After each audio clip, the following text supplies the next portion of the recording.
Our objective is to get the Islamic Republic of Iran to behave like a normal nation. The US administration is putting things in place for accidents to happen. We urge the Iranians to think very long and hard before they break that deal.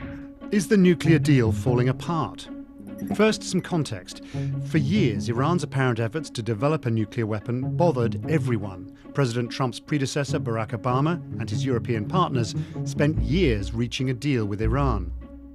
Finally, it agreed to limit its nuclear activities in return for the lifting of international sanctions. But Donald Trump hated the deal. One of the worst and most one-sided transactions I've ever seen drawn, ever. He said it didn't go far enough. In May 2018, Mr. Trump walked away. There have been 2 major rounds of sanctions, including on Iran's vital oil industry. And Washington has designated Iran's Revolutionary Guard a terrorist organization.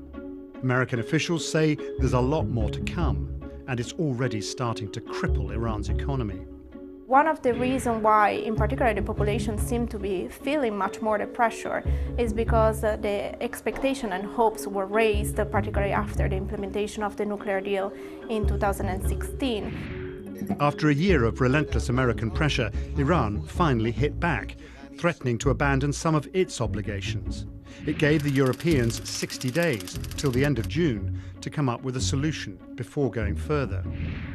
So what does Mr. Trump actually want?